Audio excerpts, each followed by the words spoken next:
You're live. Hey everyone, welcome to the Free Assange Vigil. My name is Steve Poikinen. I am joined by, holy crap, all of my co-hosts, Andrew Smith, Missy Winston, Kendrick Christian. It is week 95 of the Free Assange Vigil. Lots to talk about. And some wonderful guests on the show tonight. Before we get to all of that, and Misty's update about her billboard campaign. Let's go through the numbers as they stand on April 27th, 2021. Today marks 3,787 days of illegal and arbitrary detention for Julian Assange. 748 days since the Wikileaks founder was trafficked from the Ecuadorian embassy after being sold to the US and UK for a $4.2 billion IMF loan. It's been 113 days since District Judge and Concierge to the U.S. State Department, Vanessa Baraister, issued her January 6th ruling denying Julian Assange bail after just 2 days prior his release being ordered in the decision to not have him renditioned to the U.S. It has been 1,412 days of incarceration for Reality Winner, who is in prison for absolutely no reason. 1,342 days of inhumane detention for the alleged Vault 7 whistleblower Joshua Schultes. At least 925 of those days have been under special administrative measures. 751 days since the political prosecution of Oli Bini began. On the plus side, Chelsea Manning out of jail for 405 days now, and Jeremy Hammond with a 3-year parole, but no longer a ward of the state of Oklahoma in either prison or a halfway house now for 51 days. And with that, I would like to hear about Misty's billboard campaign. Would you? Because I would like to tell you about it. Yeah, let's do Okay. So hold on. I'll get an update, like a right now update, or maybe somebody else wants to so I can talk, because I don't know if I can do two things at once. But yeah, okay. So I made a bunch. Okay, here's the thing. I went and looked Sunday. I drove around 270. I'm not sure if that's what, I don't know. The problem is I'm very indecisive, but I think 270 is probably going to be our best bet. We can get a pretty good deal. If we can, but we need to have a talk. Like, we need to have a strategy meeting, because there's a lot of things to think about. Like, do we want to do, I'm sorry to bore everybody with this, but do we want to, have 2 different billboards, and we need to crunch numbers and find out, because they have estimates of how many eyeballs, how many cars drive by each billboard every day. Each billboard has their own little estimate that their company has for them. So yeah, we just need to figure out best location. And then somebody needs to help me. Somerset Bean said that they would design something for us if we want something new, or we can just use something that we already have. But those are decisions I don't feel comfortable making all by myself. So we need to have a powwow. And I don't want too many cooks in the kitchen, but I would like some input before I go spending everybody's money. Do you know what I'm saying? Yeah. So, but I'm excited. We've raised, I got distracted. I was supposed to be looking up how much it is. So yeah, but I'm excited. It went super fast. I was a little ill prepared, because I honestly thought it would take a little while. It did not. $3,668, Misty. Is that what it's at right now? Okay, so that happened a lot quicker than I was expecting it to. I thought I'm gonna have a couple weeks, maybe, whatever. No, I had 48 hours, and we had enough for a billboard already. So I'm doing my best. I'm trying to make sure I do the smart thing. So yeah, I just want to have some input from everybody. Nailing everybody down for a meeting is really hard right now, because everybody's super busy. But yeah, we need to figure something out. Sorry, I just rambled on about that for ages, but I'm really excited about it. Oh no, that was really way shorter than the open. That wasn't ages. Come on. Hey, it was better than Saturday where I did the open muted. That was fun. That sounds about right. Yeah. So We're doing it live, Andrew. We're still scripted. Right? But how are you, Kendra? You haven't had a chance to join us for a couple weeks. How's everything been going out in Denver? Things are good. We're busy out in Denver. It's really great to be here with you guys. I've missed you guys. So yeah, lots of stuff going on. We are in Denver now. We're going to be pushing it to do 2 live rallies a month now. And so that's good. We're hoping to, get some more people being a little bit more regular and whatnot with that. And then looking forward to hopefully end of May, possibly beginning of June, hosting Steve and possibly even the Combo Couch out here too for a bigger rally. So, that's actually going to more than likely involve Charlie Robinson and a couple of his friends too. He was very excited that we wanted to. Hey, Kendra, I'm going to be in Denver in August. So sweet. So we're having something for sure in August. Yeah. We will be featuring speaker Misty Winston. Sarcasm Stardust. Oh, don't make me talk. And we wanted to do, Eric, Convo Couch and us wanted to do something in Chicago too. We wanted to do like a mini tour of these in-person panel events.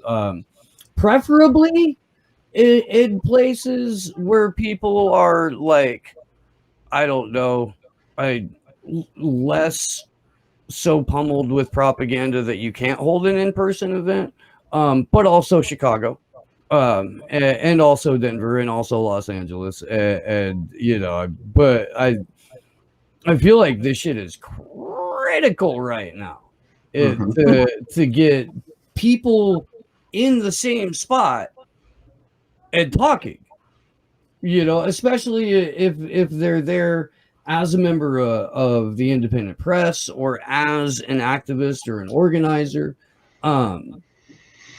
because this is critical. It's very, very critical that we, even if it's like local independent press, because that's also a way that we can generate more in-person conversations about this, is getting at your local independent media, even if it's only quasi-independent, like Westward, I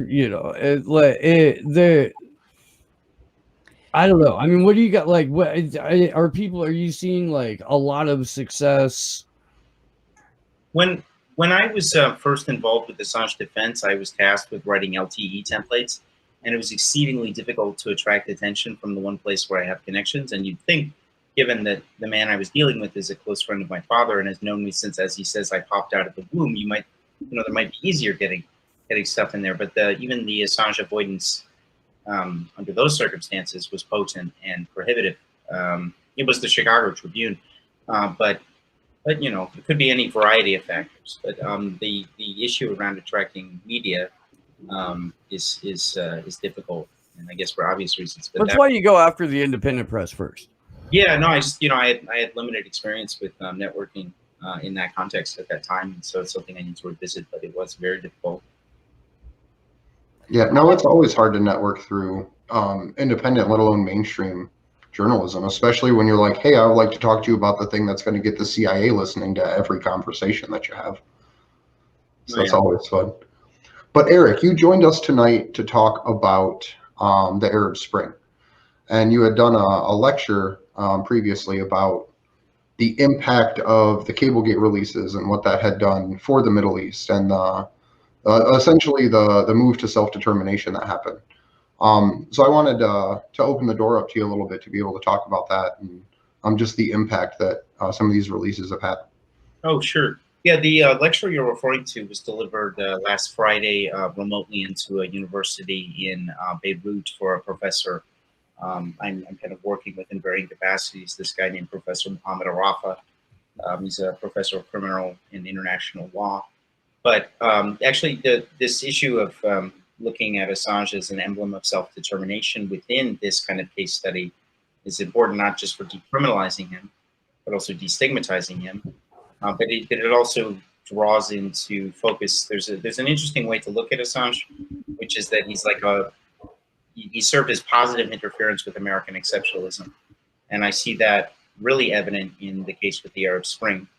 And so, I had just moved through the cables, referring, not all of them, obviously, I don't have the bandwidth for that, right?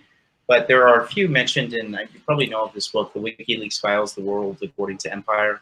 So that's the one with the introduction by Julian. And then the first chapter is written anonymously. The title is America and the Dictators. And toward the beginning of that, there's pretty cool mention, some pretty solid evidence taken from two of the leaks. One, I'm having to refer here to the text, June 2008 and July 2009. Of course, these related, released a couple of years later or so. But there's one I want to quote from Ambassador Robert Goodek from 2008, that one I mentioned. And to read it, it's not that long. He says, in reference to the Tunisian government and its abuse of its people, whether it's cash, services, land, property, or yes, even your yacht, President Ben Ali's family is rumored to covet it and reportedly gets what it wants. Seemingly half the Tunisian business community can claim a Ben Ali connection through marriage, with Tunisians facing rising inflation and high unemployment. The conspicuous displays of wealth and persistent rumors of corruption have added fuel to the fire. Of course, the author for this goes on to say, it's not news that this was the case, but it does seem that the leaks, which are mentioned in this chapter, as to have been mentioned by people involved in protests on the ground there, emboldened, I think, or would have possibly affected the movement against these dictatorships. And so, that lecture had to deal in that issue, and it's just a voluminous body of information within the diplomatic cables pointing to these government abuses. And going back to American exceptionalism, right? America has a bad habit of interfering with governments on the claim that it is, a purveyor of democracy, a liberator, when actually the dictators they install serve short-term interests in a way that is not democratic. And then when those dictators' ability to serve those so-called democratic interests expire, the U.S. engages in pretty horrible mechanisms for reinstalling someone who's just as bad or worse. And that is the case with Mubarak, who I also covered in the lecture. But there was this whole set of things, right, leading to Mohamed Bouazizi's self-immolation in Tunisia, kind of precipitating the movement. And I really do see a direct connection between Julian and plenty of other people have recognized this, and this movement for self-determination in Northern Africa and parts of the Arab world. Other than that, anyway, that was a lot of things to say. I hope that kind of helped. Well, Yeah. Oh, sorry. Go ahead. No, go ahead, Kendra. No, I was just going to say, for, maybe guests or anybody who might not know, do you have a little background that you can give on the Arab Spring, and maybe we could... Oh, yeah. The Egyptian constitution for many decades has, and actually I'm not as familiar with more recent developments in constitutional law within Egypt specifically, and other areas of Northern Africa, but prior to the Arab Spring, there had been these ways for the government to suspend observation of constitutional liberties in terms of how the press operates, and at least, earlier versions of the Constitution, and then to varying degrees later parts of the Egyptian one are meant to resemble the U.S., the corresponding U.S. version of it, right? These premiums on free expression and whatever. But so in the last few decades, the justification for suspending these constitutional liberties has been, in cases where there's civil unrest and turmoil and threats, I guess more or less you would say, to national security, the government has the right to suspend all of this. And really, I think it was from the early 80s onward, there was constant, right, at least claimed constant civil unrest, to the point that really there was no civil liberties as you would hope there would be. And so anyway, just as the chapter points out, people had been living increasingly on smaller and smaller amounts of money, while the people in power, like heavily centralized wealth, were living on huge amounts of money. And I think actually there's mention later in this chapter of how Mubarak had managed to secure through abusive means $70 billion, while most citizens in Egypt at the time were living on something around $2 a day, working backbreaking jobs, while Mubarak lived like a king, although a dictator. So The movement to self-determination was a response to these violations of, I would say, human rights, even though they're, in a constitutional sense. And then finally, Muhammad Bouazizi lit himself on fire in protest of, I think, if I recall correctly, police were interfering with his food selling to the point that, just like so many other people, he could simply not feed his family. Yeah, I mean, is that what you were looking for? Yeah, that's great. And I mean, and I honestly am not as schooled in, all of, like, I know Julian was in Egypt at some point during that too, wasn't he? That I can't recall. I do remember early involvement of WikiLeaks in Nairobi. But no, I mean, it seems there is a consistent presence, or at least interest by Julian in that area of the world, if not physical presence, then certainly an involvement in it. I would have to check that. Could be because I'm tired, could be because there's too much information on my head. So one of the cool things about what happened in Tunisia during the Arab Springs, it was actually, I believe it may have, I don't know if it was independent or mainstream, but there was a blogger out there essentially that was going through and finding the WikiLeaks releases that came out of Cablegate specifically about Tunisia and was releasing those to the public. And it just speaks to the power of social media to help raise a nation, and the power of independent media, that literally sharing basic information about U.S. support for Tunisia was enough to have the people of that country say, okay, cool, we're going to rise up because the U.S. isn't going to come down with a boot.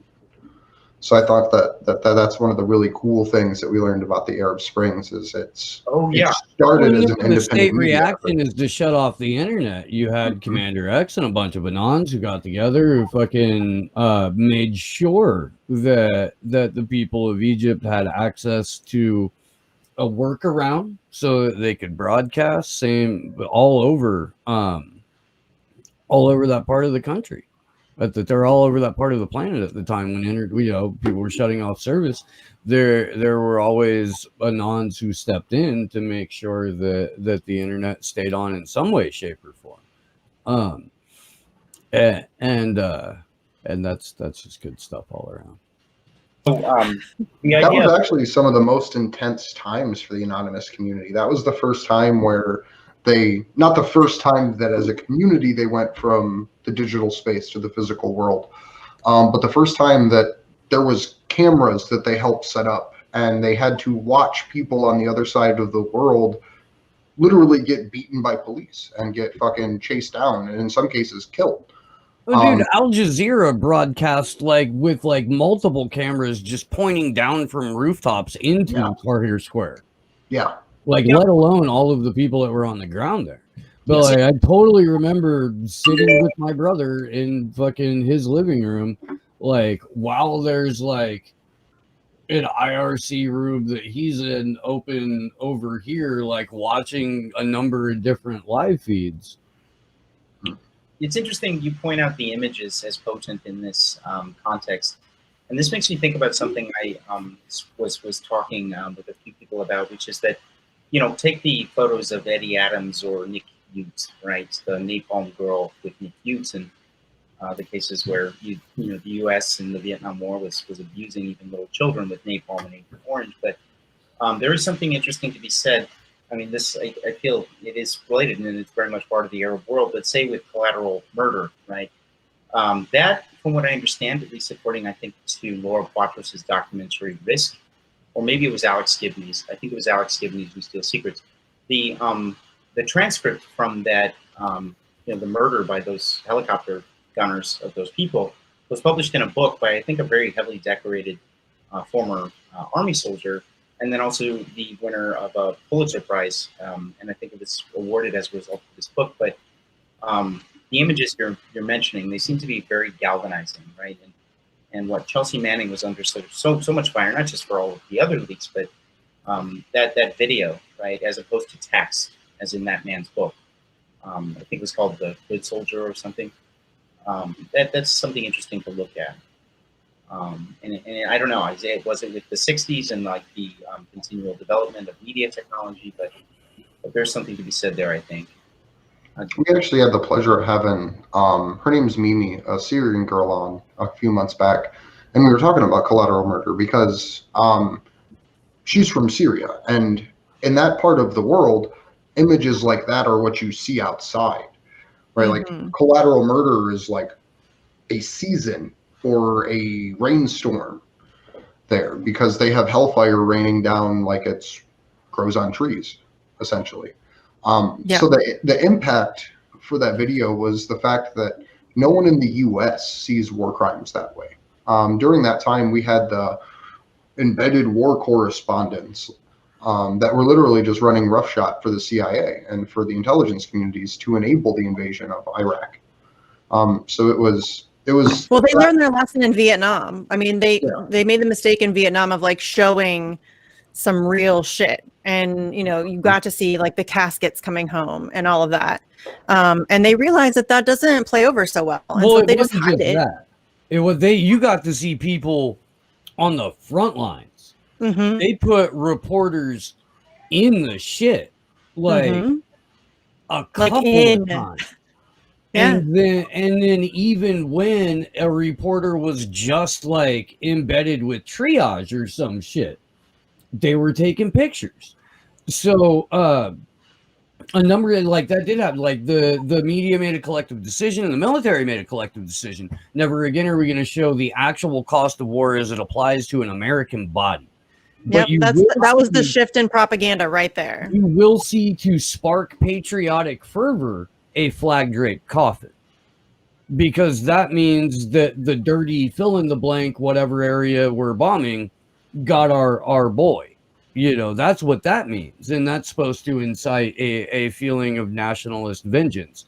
And then another thing that happened out of Vietnam, and we know this from Danny, they stopped the draft, put it into that, made the military all volunteer, which did a couple of things. It took the skin out of the game for most everyone. Nobody has any like real connection to the human side of war this way. And then it also made it so if a veteran comes back and goes, hey, this is really fucked up and we are not in this country for the right reasons, and I saw atrocity after atrocity and I need to fucking talk about it, people go, shut up, you volunteered, what are you complaining about? And so it's boxed people into this fetishizing and worship of the troops in concept. And then absolutely no reflection on what goes down in war, why wars are started, why wars keep going, and especially what that does to the fucking people who go and volunteer and serve, find out what it's about, and then come home and their options are merc, cop, or suicide victim. Oh yeah, well, it's an interesting phenomenon, right? That I think American consciousness was imbued with when film noir became a thing following the Second World War. But yeah, it's those results of it. And I mean, that's an interesting thing to point out too, right? So you're that the troops or the people volunteering are led to believe this is an exercise in patriotism. You're serving your country and you're integrating yourself into some like soul affirming like alignment with a greater purpose. But in fact, actually, these grunts are just as much victims to the system they're serving as I mean, it's a little different, right, than the people under the thumb of American exceptionalism, these children murdered, or the father and the children in that car that was shot up in collateral murder.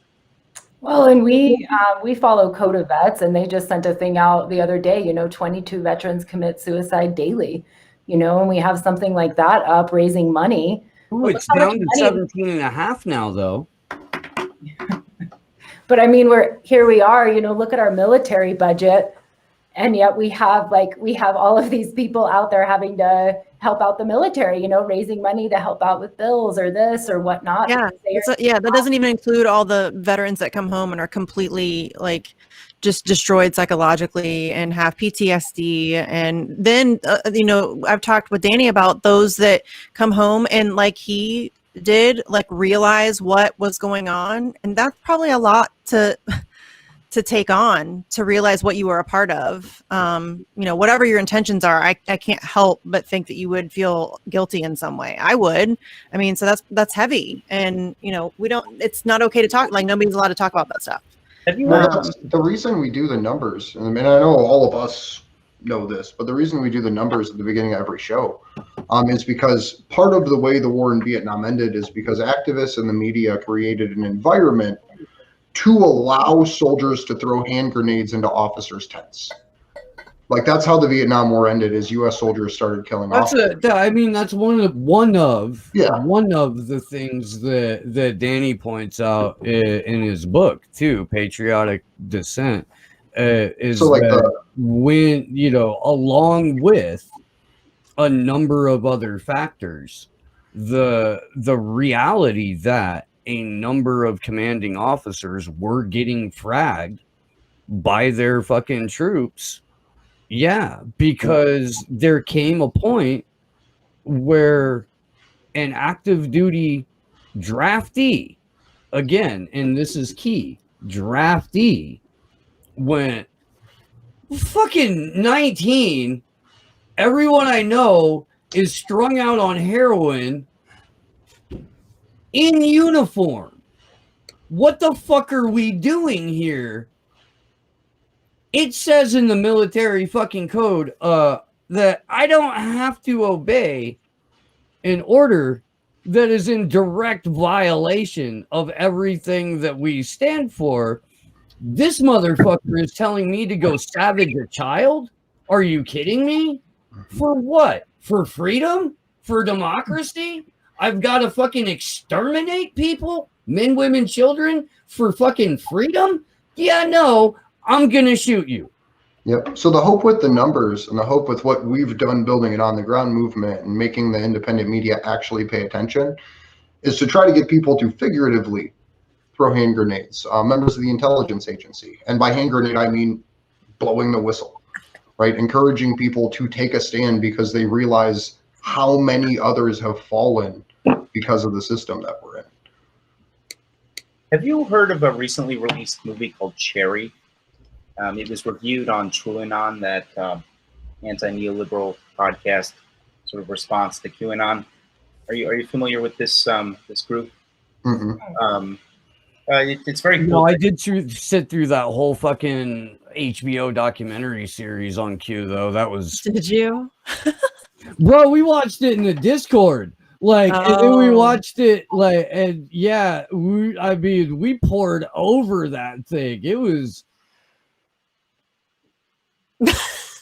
something, man. It was something. It was like a slow motion, wonderful, like section by section example on how to craft a narrative, spin it, and fucking fabricate an entire reality and get people to automatically hate any person, concept, or outlet that doesn't speak 100%. What's the Orwellian term for that? Right think? Would it be right think if wrong think is what you get punished for? Was it right think? I guess. Yeah. Right think, Yeah. group think. Yeah. Sorry. So what's TrueAnon? Oh, TrueAnon. Oh, sorry, you were asking me again. Oh, TrueAnon. Well, I mean, we're back to you because I cut you the fuck off, and I apologize. no. But No, It it's happens a lot on this show. you were saying. Oh no, it's a great podcast. So I mean, from what I understand, my ex-girlfriend was into it, and I kind of got late in the game into it. But it started as kind of a thing focused on what is it? An indictment of why am I forgetting this guy's name? The child, the pedophile financier. Epstein, yes. And then it kind of. I was gonna say which one. Yeah, exactly. Yeah. Yeah. How many of those are there? Right, they're out. Yeah, funny, but. There was an episode on Julian at the end of last summer, and then more recently there was a review of a movie called Cherry, which is based on a book by a guy named Nico Walker, a really colorful, eccentric character who enlisted in, at least as the movie says, I haven't, learned this guy's story, but it speaks to what we're talking about, the post-trauma of these soldiers and then how they're victims to the system. But in the movie, they review how the guy who enlists, right, he goes and witnesses the atrocities of war, and then literally at one point, during some really unnecessary detour and deviation from the plan, demanded by his commanding officer, his best friend, gets blown up, and he literally has to sift through the corpses, and this guy's flesh is burned off his skin. He then returns to the States. He sees a doctor. The doctor says, "Oh, have you ever, tried oxycodone?" And of course, he diagnoses him with PTSD and still, suggests the opiate. But it's like this devastating, like portrait of how disgusting to the human spirit, and even for Americans, right, vulnerable to buying into patriotism, war can be. That's why you need Sam Stone by John Prine on your box. Yes, you heard that tune? Wait, I think didn't John Prine die from COVID quite some time ago? He was like 3 weeks younger than baseball and in pretty poor health anyway. At the time I heard about that, this barista at a restaurant I was a regular. He was heartbroken. He was a huge Woody Guthrie. John Prine was fucking. I mean, he was great, dude. Yeah. And I honestly can't speak to what he died of. I know the hospital got a bonus for it, but Sam Stone is a song about a Vietnam vet. If you're not familiar with it, yeah. And the refrain goes, "There's a hole in Daddy's arm. That's where the money goes." If it gives you the kind of idea of like the general tone of the piece. Yeah. Because Sam Stone came home from the conflict overseas. Yeah. Because it was it wasn't a war, remember? Remember, the Vietnam War was not a war. It was a police action or a conflict because war was not actually declared. Oh, sure. No authorization was given. The faulty information they functioned on, right, in review of those attacks off the Tonkin Gulf, right, led to the... We know that the Gulf of Tonkin was a false flag. We know that. We know that. Yeah. I mean, but what fascinates me is in 2021, it is commonly accepted as just a fact of U.S. history that the Gulf of Tonkin was a false flag. And people are like, yeah... but like Dancing with the Stars is on. There's some shit, And, our very first story as a country is a false flag, right? Yeah. The Boston fucking Tea Party. There was a bunch of white dudes that dressed up like Native Americans that threw tea off a British boat and were like, "It wasn't us." Yeah. It's such a white man thing to do, The USS Maine. I mean, like, we are riddled with verifiable factual information that our government has invented disasters and used that as a pretext to take us to forever war, to spy on us, to limit our civil liberties, to limit our human rights, to limit our civil rights. And now we're going to let those same people completely reorganize society and induce medical tyranny for fun, I guess, is why we're doing it. Or shit your pants terror over fucking nonstop propaganda. I mean, that is an act of terrorism. Forcing people to take part in a human experiment without informed consent seems like terrorism. I don't know. I brought Mumia Abu-Jamal up last week, but there's this really beautiful portion late in Live from Death Row where he's discussing like the almost fetishization of nonviolent protests by MLK as a way to stigmatize, de-incentivize violent revolution against the backdrop of Malcolm X. And he goes on to point out this hypocrisy that you're referring to, saying like, and this coming from a country that is like the only country in the world or whatever that has dropped an atomic bomb on, 2 Japanese cities and, napalmed little children, as I was mentioning earlier, all in the name of freeing, this part of the world or others from communism. And of course, you were talking about inventing disasters, right? The whole Red Scare and all of that. And we're right back at it. Yeah. Mm-hmm. We're right back at it. And I've heard Mumia talk about in lecture series and shit like that, fucking like interviews that got turned into articles and stuff. Per MLK, per his own words, nonviolence only works if there is a real or perceived imminent threat of violence. Oh yeah, no, perceived is an operative term there. Where we go back to the power of images, I think there's a power in victimhood. There's almost even an active stance taken in victimhood, which is that if the media captures enough the abuse of marginalized people experience at the hands of abusive police, you know, in the case of people of color being beaten by police officers, right? Captured enough, circulated enough, and then sympathy will grow. At least you'd hope.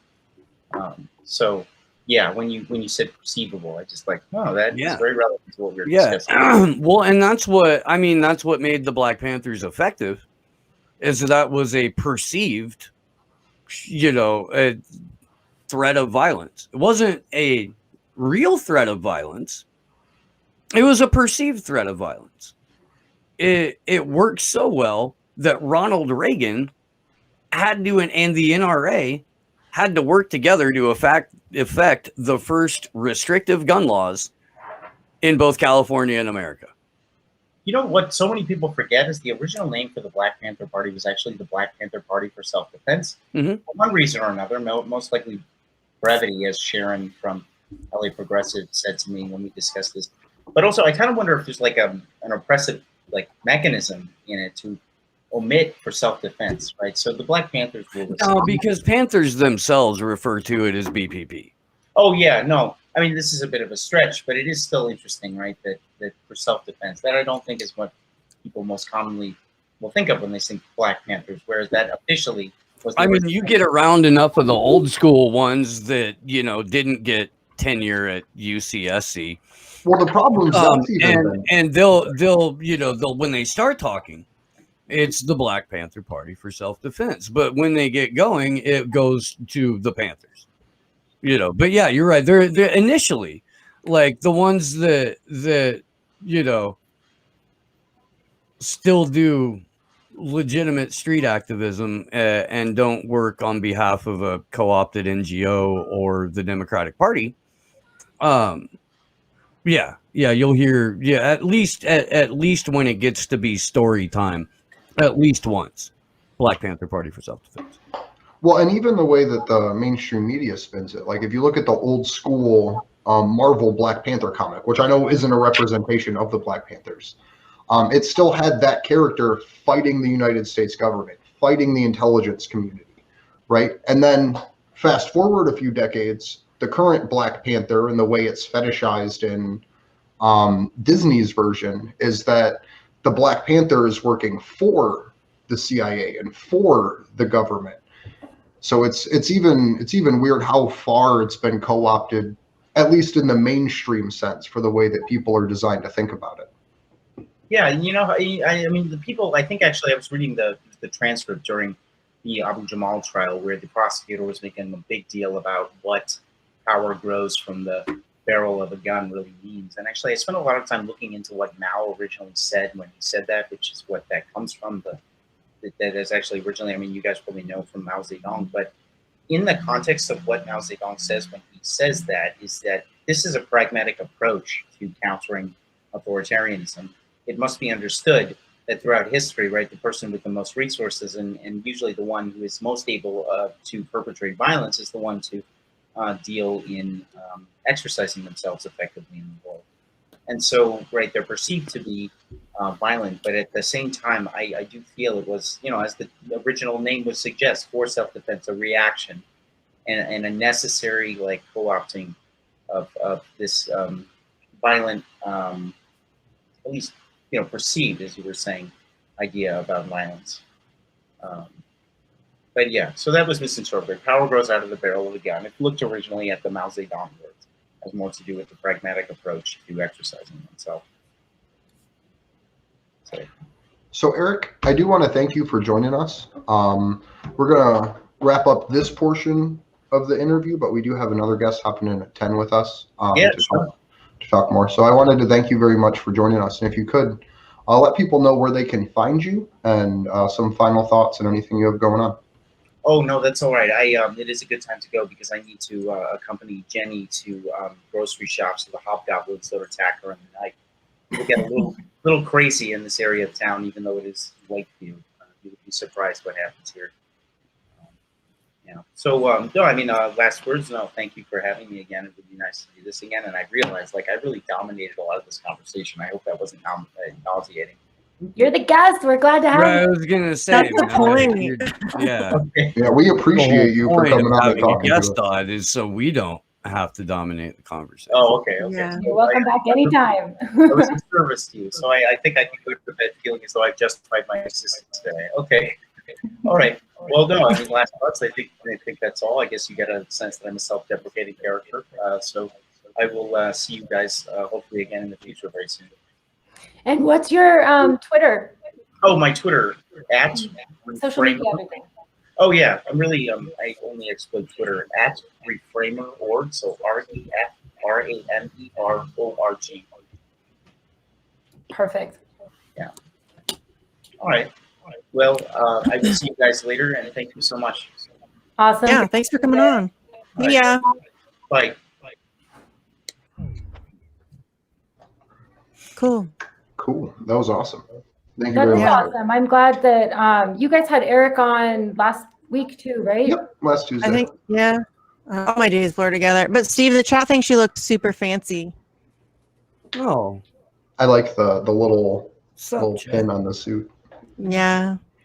Oh, sorry. Sharp dressed man. Where's some other ones I saw that made me giggle a little bit when I was looking at them? Yeah. People are noticing your blazer for sure. Steve looking snazzy today. Did they notice the man bun yet? Have they said anything about the man bun? Oh, you're not. I don't know. It's just come on. Well, I didn't tell anybody. It's just. But you Just did. everybody. What? You just told the whole what?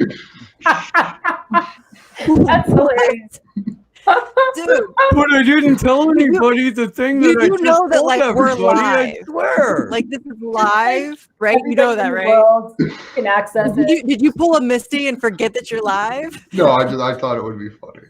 Oh, have you done that? Oh, all the time. I say dumb shit all the time that I shouldn't say on camera, but I do because I forget that I'm on. Like I'm just talking to my friends. You know what I mean? Fortunately, I prep out all of my dumb shit. Like the smart shit I say on the fly, but the shit that I absolutely should not say, I spend some time working it up to prepare it and present it. That okay. Yeah. I just don't have a filter. I don't like stuff just comes out of my mouth and then I'm like, oh, I'm on camera. This is not great. yeah, I can usually look, man, there's shit that like I'm just never gonna say out loud. Right. No. Yeah. But sure. that stays put. It does. Like I've got compartmentalization down to the point where your mic's way too close to your computer, Misty. It's too what? Yeah, there you go. I heard echo back. Oh, it's so weird. It's so random. So I have two articles loaded up tonight if we want to go through them. The first one is from Craig Murray. He's going to be a witness against the CIA in the Spanish case next month. And then the other one's the Niels Melzer interview that he did about his new book. So whichever one you guys want to do first. Surprise me. We'll just start with the slideshow then. It's a pretty cool slideshow. Let me pull it up. So I'll put the article in there for everyone. Niels Melzer just released a new book. I don't think it's in English yet. You could probably find an English copy. I think it's German. Not positive. It's not in English quite yet. Correct. Hopefully soon, but we can all dream. I got this ready here. So He said it'll be later this year. It's only in German right now, but later, like it's not gonna take that long, I don't think. Like months, but not like super long. Can you guys see this okay? Yep. Cool. So what I did is I literally just went through and took the questions that the reporter asked at the top and then put his responses at the bottom. So I'll kick it off. What made the Special Rapporteur on Torture work on the Assange case and write a book on it? Melzer replied, when Julian Assange was still in the embassy in December 2018, his legal team had actually reached out to my office. I remember it was just before Christmas. I saw the message pop up on my screen and swiped it away immediately. I had this intuitive reaction. What does this guy want? He's a rapist, he's a narcissist, a hacker. This isn't serious, so I just discarded it. I have around 15 requests per day, and I can do one. It's very routine for me to decide quickly, but I remember those negative emotions I had, and that I usually don't have. I realized that I had strong prejudices against Assange, even though it was my profession as a human rights expert to be objective. I started investigating further and scratching the surface of the case. The deeper I got into the case, the more dirt and contradictions came to light. I knew I could not rely on information in the media and in the press because it was precisely the source that had deceived me in the first place. To be objective, I had to go visit him in prison, and to be sure, I took not one medical doctor or even two medical doctors with me who were independent of each other and not employed by the UN. We spent 4 hours with Julian Assange. I spoke with him for 1 hour. The forensic expert had 1 hour for a physical examination, and the psychiatrist had a 2-hour psychiatric exam. Each medical examination was done separately from one another, so they would not influence each other. All three of us at the end compared our conclusions and agreed that he showed signs that are typical of victims of psychological torture. I must admit that I did not expect such a clear result. I reported back to the governments involved by the end of May. This is May 2019, I believe. I was convinced Julian had been deliberately persecuted and kept in a legal limbo in Sweden, the US, the UK, and everywhere to put him under pressure and to make him crack.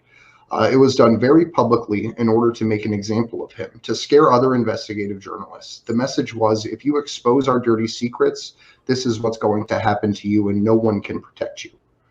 We can violate your rights every day the way we want, and no one can do anything about it. So we actually, let me turn the screen share off real quick because I want to kind of dig through this as we go. That final statement by Niels Melzer is something we all knew from the global intelligence files, right? That this was literally their plan, is to drag Julian country to country, legal system to legal system, and hang him up for, I think they're what they said was like 30 years or something. I don't know. I don't remember exactly. But yeah, but I mean, even that, like, when I read that from this article from Niels Melzer, one of the things that I thought was so powerful was his last statement in there, which I did know that he had other doctors there, but I didn't know exactly how they had done the evaluation. And I thought that was also surprising that all three were, you know, do you know what I mean? Because clearly that's not always the case. I mean, it's implied in there that that's not typically the case. So that's an even stronger, stronger than I'd already thought. So I can tell you guys, I've told this story before, but for anybody who doesn't know, Niels Melzer came at a very good time for me because I was I was over it. You know what I mean? It was like banging your head against a wall. And then here comes Niels Melzer, who like bought into the propaganda. He really did. Like all the bad things that people think about Julian, he thought those things. And then, when he was presented with information that was contradictory to his beliefs, he changed his mind. It's crazy. Did you guys know that could happen? People could do that. I know it's a little weird, but seriously, that like really gave me like a morale boost. I was like, okay, we could probably do this. Like this guy, we got this guy. And so that was like that was like, he really did come at like a really good time for me in this whole thing. So yeah, shout out to Niels Melzer. For real. definitely. It's always nice when people change their minds. Morgan! I'm so excited. Hi, Morgan. Hi. Welcome. How are you? I am well. Sorry, I had to go mute the YouTube because it's like a couple seconds behind. So I was like, it's very disorienting. Oh, you don't need to hear me twice. It's not good for anybody. Well, no, I heard two of you at the same time, which was even worse. Probably worse. Let's be real. What's going on, Morgan? It's good to see you again. How you been? Yeah, you too, guys. Steve, I like your Bond villain background over there. Oh, I thought you were That's going to mention great. the blazer and the man bun. This is Alex Gray. What man bun? He's an artist who does he tries to do visual representations of what it's like to be on DMT. And he also does a ton of the artwork for Tool. So if you've ever Okay, I opened can up see the that, inside of a Tool album, the artwork that's in there is this guy's. I'm a fan. Cool. But yeah, Morgan, we were just going over the most recent Niels Meltzer interview on his book that he is publishing. Oh, cool. Yeah, I'm not sure if you had read that or not, but we were just talking about how it's, I was saying that it was, seeing his report and him specifically noting that all three of the doctors that were there, himself included, unequivocally determined that he had been psychologically tortured. And we were just saying how powerful that was. And Misty was bringing up the great timing of Meltzer. And I think too, that the other thing about it is that he's written this book in response to not getting response. So that was the last thing that I wanted to say before we finish that, because I just thought that was so, I just appreciate him so much. Onto your point, Misty, that on top of that, not getting any response. So he took it a step further and is like, well, then I'm going to write a book because I can't think of anything else to do. So I thought that was awesome. I mean, he's tried all the interviews in the world and he's been on panels and how many times has he tried to get them to listen to him? So yeah, I don't know what else he's supposed to do. I'm really excited for his book. I wish it was out now in English. That'd be phenomenal. Makes me want to learn German real fast. I really want to read it. Yeah, but Meltzer's, he definitely had great timing. We were in a spot where we really needed a boost, publicity wise, morale wise, all that stuff. And, to have this dude come out of, I guess not nowhere, but kind of, maybe it's just because I felt like I was in a dark hole of hopelessness at the time. But yeah, he was very helpful to me, I will say, for sure. Just on a personal level, in my journey, Assange journey, he came at a good time. Definitely. Mm-hmm. But yeah, I don't know. How have you been doing? What it is. Oh, I've been pretty well. I ran into some of these folks recently when they came to DC, the protest outside the DOJ and stuff. That was pretty cool.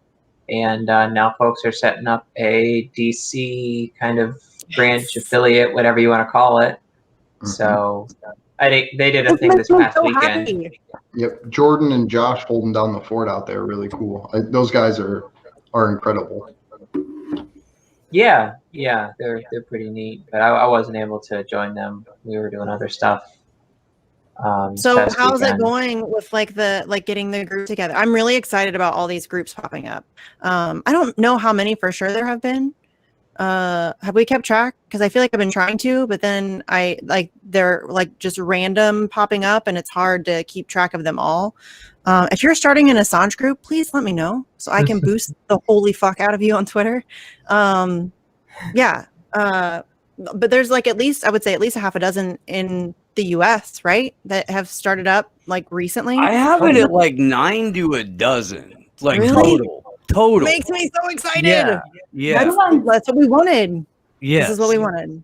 Exactly. The new ones this time were LA, right? Seattle, Tulsa, North Carolina, New York, San Francisco. Those ones are kind of established. New York and San Francisco. DC was a big one. DC's the new one. Yeah. Chicago. There's Chicago.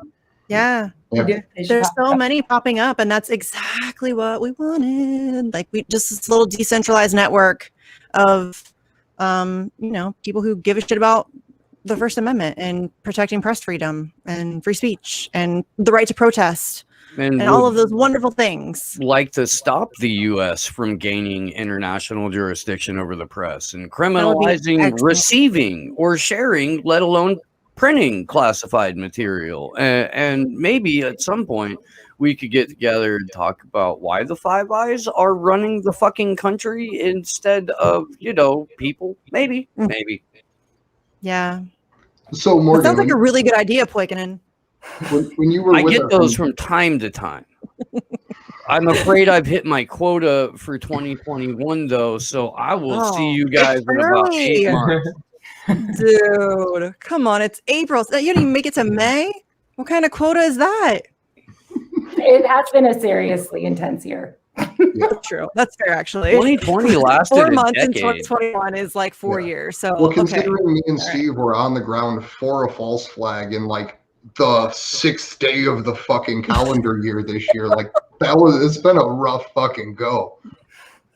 But Morgan, so when we were in DC, Wait, hold up, real quick. I just want to say something. Like, I always pick the weirdest times to quit stuff.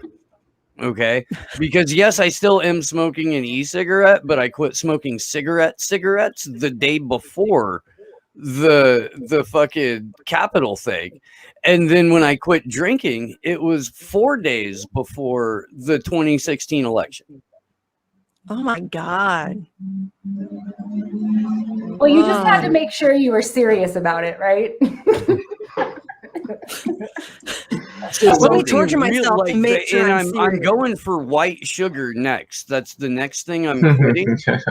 So like when I do that, I Keto, don't you know, can do it. dude. A fucking You can do it. interdimensional portal's gonna tear open.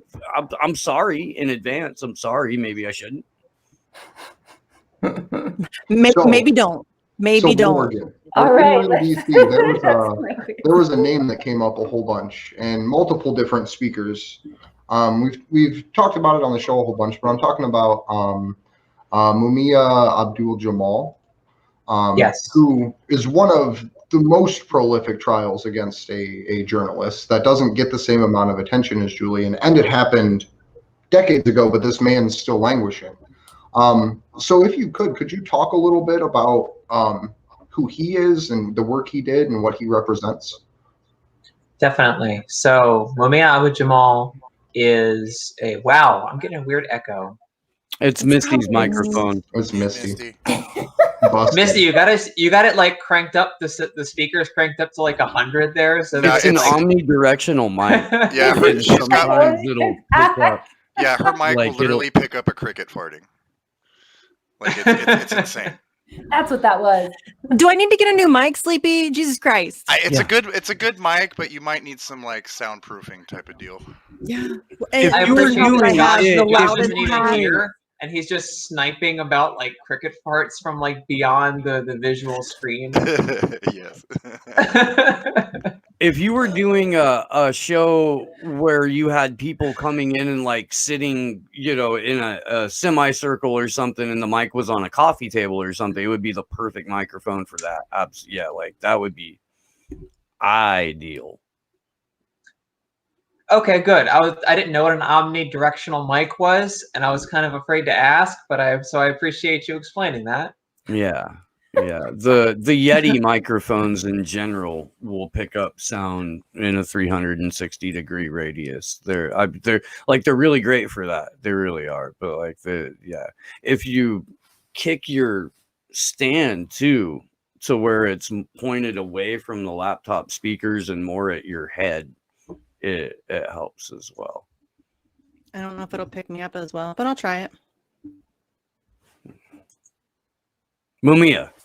Sorry. So Mumia has been in jail for 40 years. He was framed for the death of a police officer. They said that he shot the cop. According to Mumia and according to people who were not police informants paid to testify against him, who were there that night, said that he got out of the car after parking it because he saw someone get shot, and he went running up to the guy who had been shot, and the police shot him. And it took 30 minutes. They then beat the hell out of him and took 30 minutes to send him 3 blocks to the hospital. and he still got there alive and pulled through. And then they put him on trial for murder and gave him the death penalty, and he's on death row for a long time. They're no longer pursuing the death penalty against him, but they are definitely trying to kill him in many other ways. He has cirrhosis of the liver, he has hepatitis, and a heart condition. And the heart condition is what he was most recently in the hospital for. He had to get surgery. And funny, we were talking about Nils Meltzer, because Nils Meltzer penned or put his name on a complaint by a series of UN experts about the fact that Mumia was chained to his hospital bed during this surgery. The man was literally knocked out for as they could work on his heart, and they handcuffed him to the bed. I don't know if they thought he was going to get up and walk away or what, but it's just beyond dehumanizing thing. And it's not the first time it's happened to him either. So that's kind of why he's been in the news more recently. But yeah, there's a ton of evidence in boxes that's actually never been examined that is kind of beginning to slowly wear away at the judges, and they've actually kind of made some progress in recent years in moving towards getting the results of the previous trial thrown out because of just the mounting, I can't even say mounting evidence, but just kind of the mounting lack of evidence, supporting his conviction. Like I said,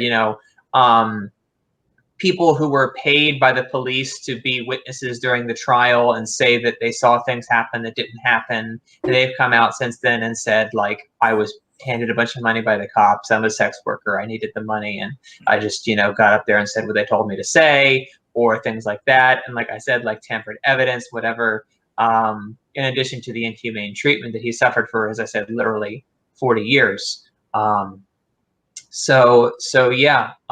like Andrew said, Mumia was, by the time that he was arrested, he was already a very prominent journalist. He was head of the Association of African American Journalists, or I think it was called, something along those lines, Association of Black Journalists, I think. He headed the local NPR radio station, or was like a very high up person there. And he was, really well known as, he was more than a movement journalist, he was a people's journalist. He had been particularly reporting on the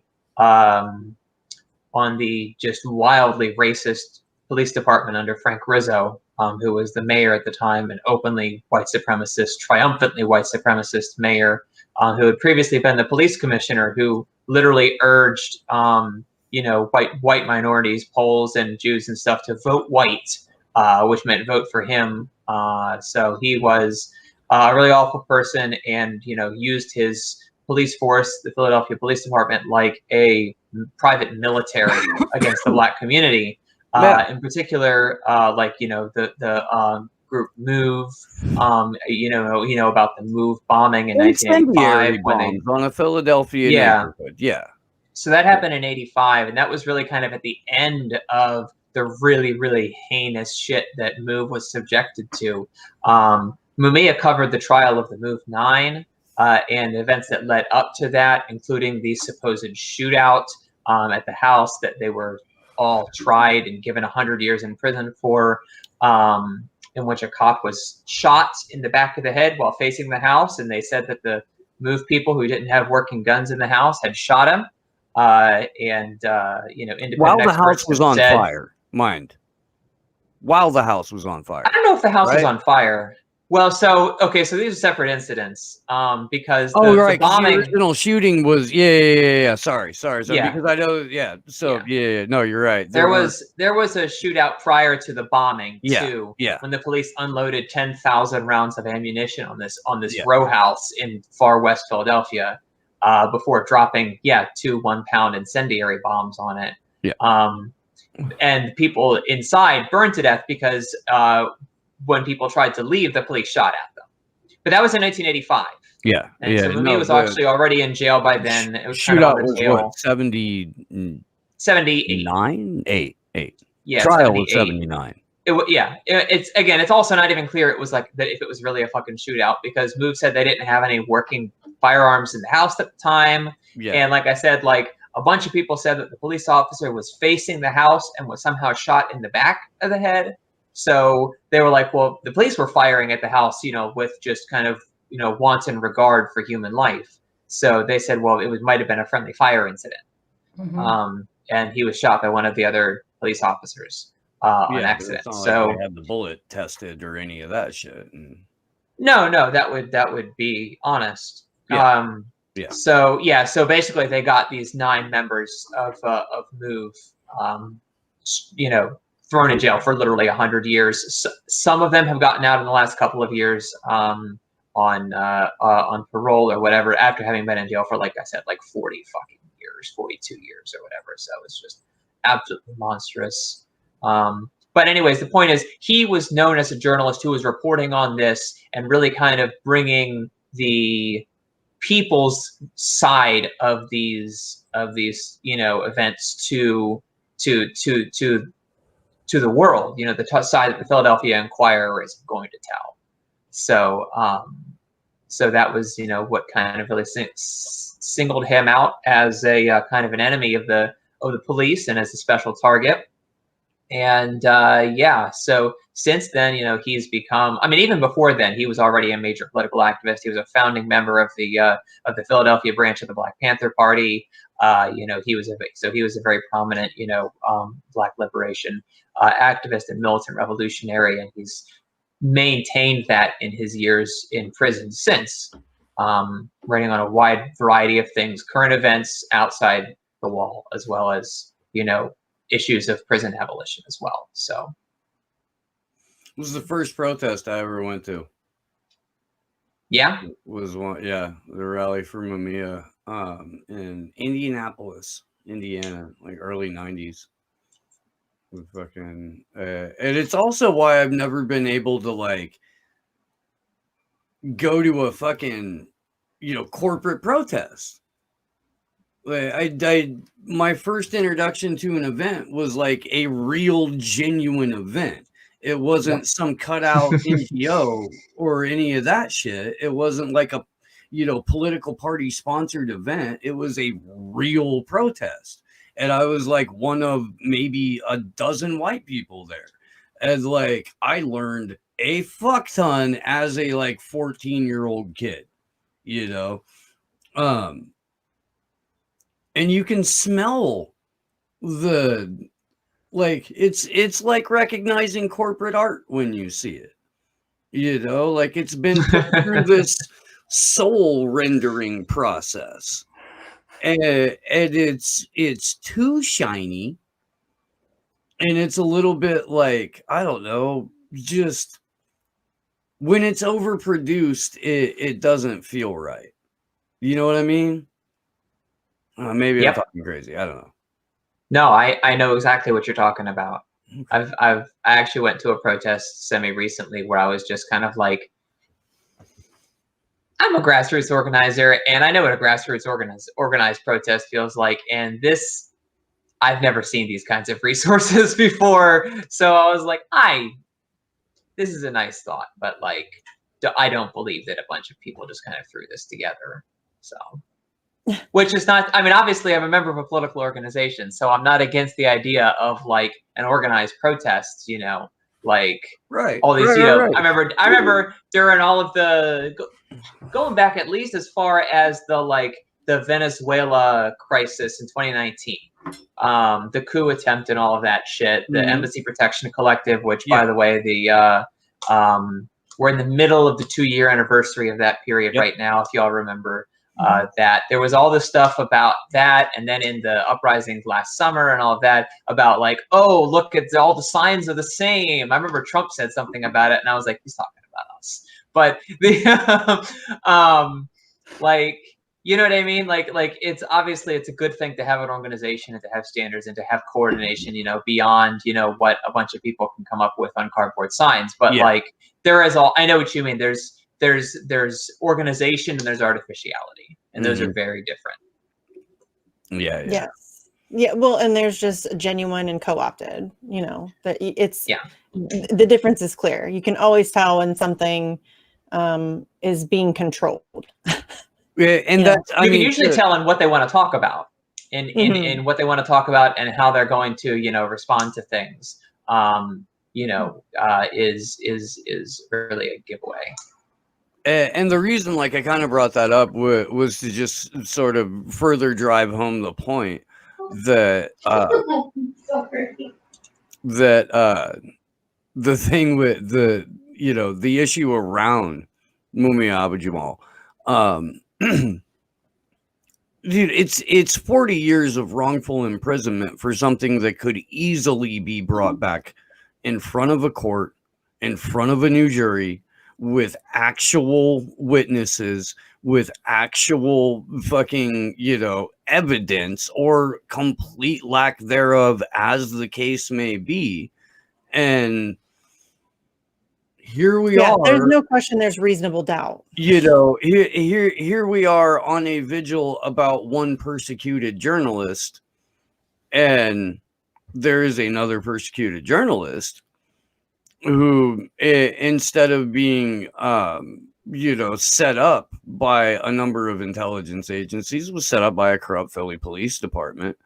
And I mean, if you want to know what happens when it becomes obvious that your justice system is built on bullshit and lies and marketing, and only applies when you run up against the empire, man, there's so many parallels. There really are.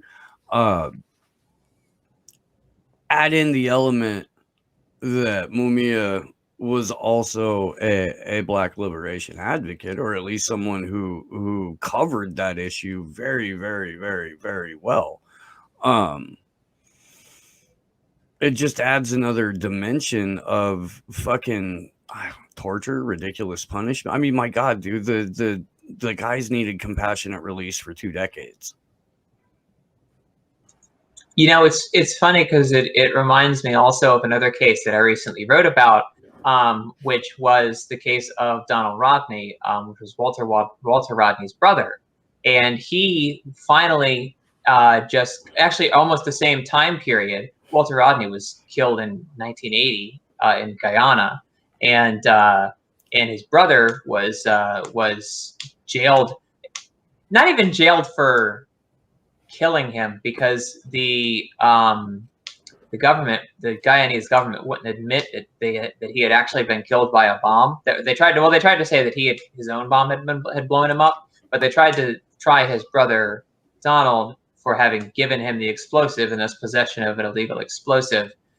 He immediately appealed, and he's been out on appeal, and his appeal took 40 years to be resolved, and it just got resolved a couple of weeks ago. And they threw out the case, mostly because it was 40 fucking years old, but also because, like, they couldn't even prove that he had had it. 1, that he had had an explosive. 2, that he had known that he had an explosive, and 3, that it was an illegal explosive, because in Guyana it's not necessarily illegal to have an explosive. You know what I mean? So at least at the time. So it was just heinous from top to bottom. Now, in his case, he got lucky because he was out on appeal, but he was, it was on appeal, so he wasn't allowed to travel. His law license was revoked, so he wasn't able to do the thing that he had, trained for, to be a lawyer, because of these pending charges and all of that. So he has just been kind of caught in limbo for the last 40 years, accused of having helped kill his brother, when now we know, thanks to commissions of inquiry and stuff, that the very deep involvement that the Guyanese government had with Walter Rodney's killing, right down to smuggling the guy who gave him the explosive out of the country under a false identity to go live the rest of his life in French Guyana. So that's normal. So, right. I mean, those are things. That's things that you do when you're totally not complicit in assassinating a revolutionary leader. Right. And what man widely respected as an academic on 3 continents. But yeah, just another case of the justice system just kind of giving a giant middle finger to Black revolutionaries. So. What do you think about the president of Tanzania, vanishing for 2 months and then suddenly reappearing only to drop dead of a heart attack? I'll tell you what, we had bets at Sputnik about what had happened to him. I bet. Did heart attack run win? Well, not heart attack. No, heart attack was that you could have like bought a small island if you'd bet on that. We had secretly died of COVID. We had gone to India for treatment and died of COVID. We had never had COVID and was lying and was off with a mistress in, I don't know, Comoros or something. What was this, the president? Right, if I remember my modern world history, this was the guy that like tested guavas and goats and sent them in. Had an orange COVID that tested testing. positive for COVID, and was kicked out. The WHO kicked out Bill Gates, and then died, and then mysteriously like woke up one day and was like, no, wait, I promise COVID's totally real. It is. It's and we're gonna start doing all this stuff. And then he vanishes, and then 2 months later he shows back up and drops dead of a heart attack.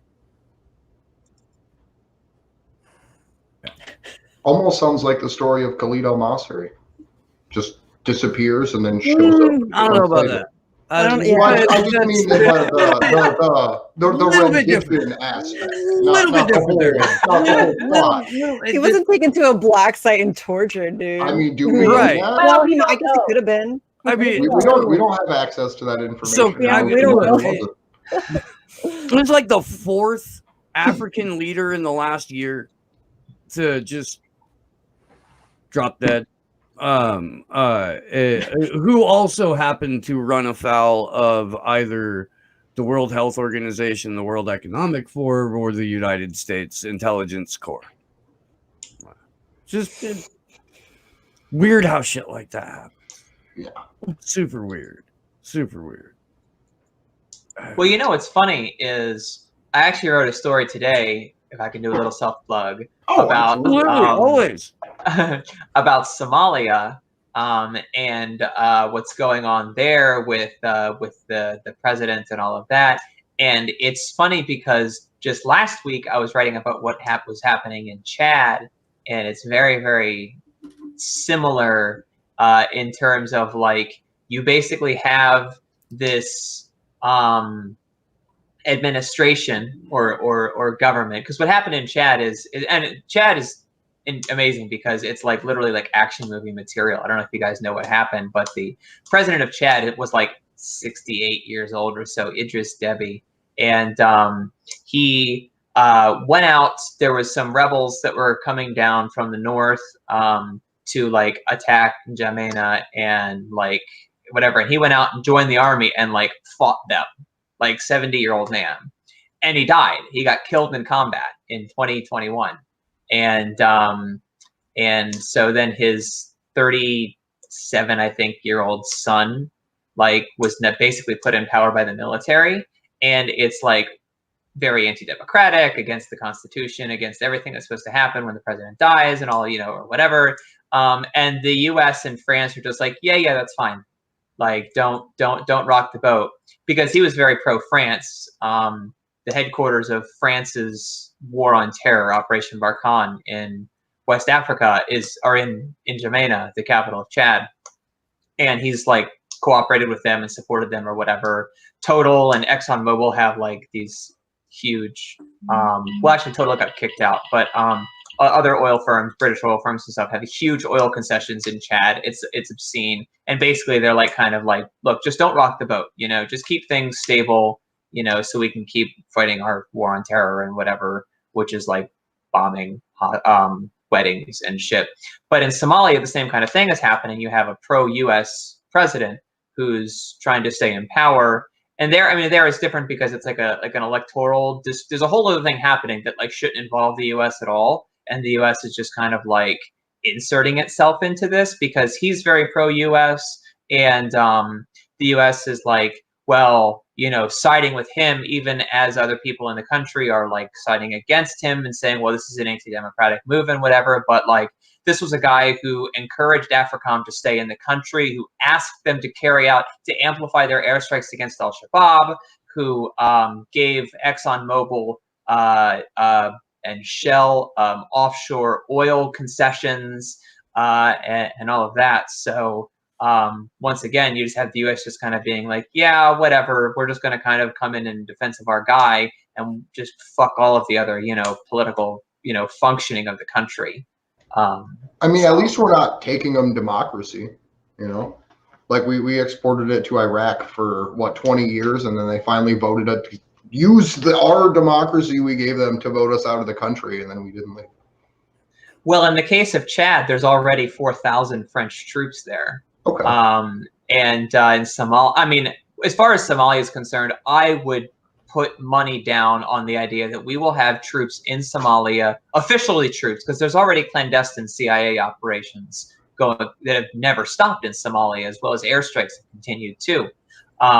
They're just not flying from bases in Somalia anymore. They're flying from Kenya and Djibouti. But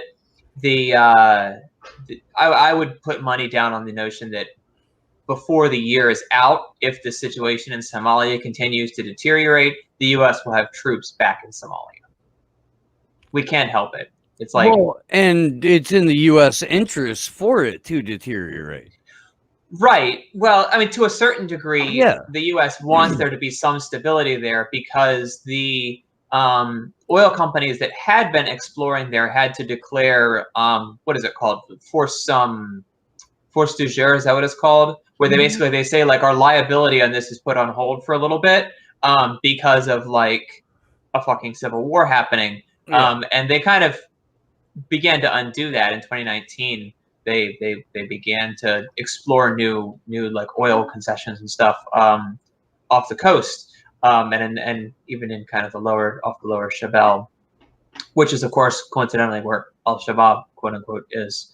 But yeah, so I mean, there's an interest in a certain amount of stability there. But I mean, I really think I don't think that they want to see the country fall into nothing, but also like they want to make sure that their guy is in power, and it's really in their interest for the, you know what I mean, to keep their guy in power. And so if they, well,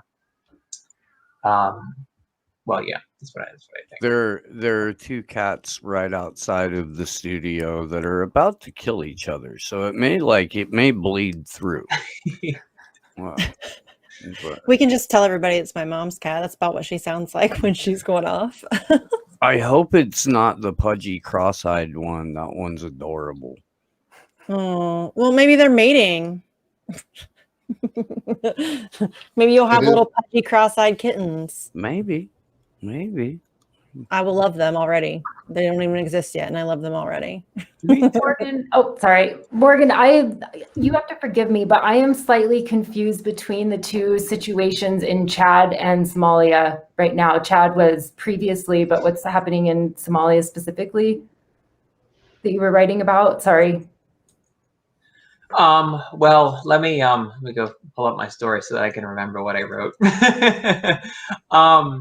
So basically, the president of Somalia, which is Mohammed Abdullahi Mohammed, or they just call him Farmajo.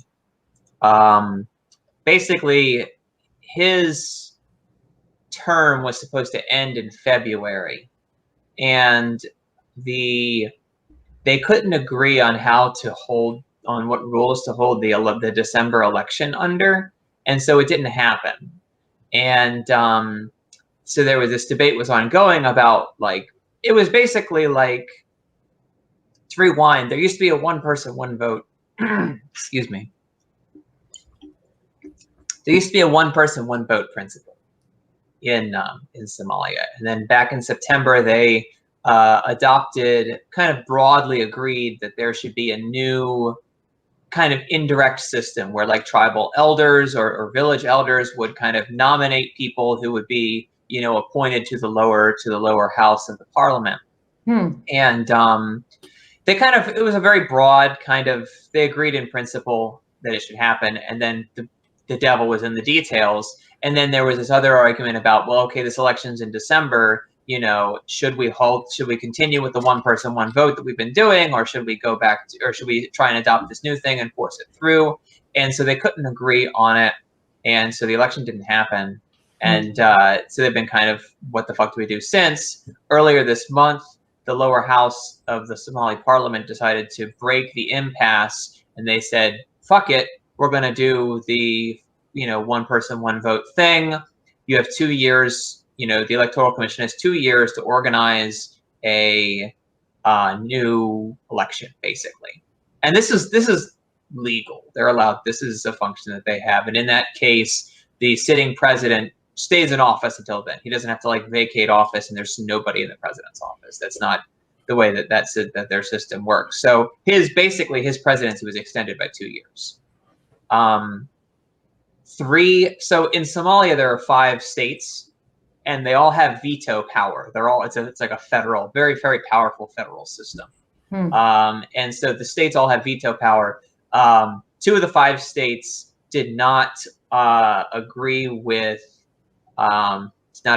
him with Farmajo's plan, and wanted to do it differently.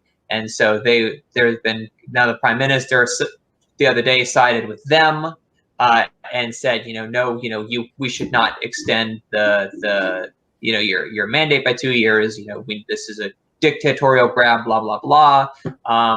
And caught in the middle of this is this debate about kind of federal power versus tribal power, and tribal loyalties versus national loyalty, and all of that too. So it's really it's a problem internal to Somali politics that other nations are getting involved in, because they have interests too. So that's intense. It really is. It is, and it's very intricate, and it's I don't know. At least we weren't the only country in the world that didn't have a real election at the end of 2020. That makes me feel a little better, I guess. I don't know if we've ever had a real election. Right. True. I mean, certainly not in the era of electronic voting machines with proprietary software that you can't even sue to get actual audit information out of, and then when you try it goes through that process. The feds step in and go, in the interest of protecting the privacy of the voters, we can't turn this information over. And then Jill Stein in Pennsylvania gets the voting machines completely thrown out, and then in 2016-17, and then coronavirus happens, and then they illegally rewrite the entire state's election law to get around the lawsuit that Jill Stein won to have voting machines overturned in the state. And then Donald Trump, because he's a servant of the establishment, assembles the most ridiculously unserious legal team on the planet to mount a challenge to the election, where they're going after the ghost of fucking Hugo Chavez instead of going, could we see the source code of this? No, dude, they're funny. Like the ghost commies and fucking, there's probably Chinese money that got routed through Iran that went up to Russia and through I don't know, Breitbart's mouth, and then wound up somehow in Venezuela inside just only Dominion voting machines. But everything else, we don't care about anything else. We have some fundraising we need to do, and we really have to find some enemies here.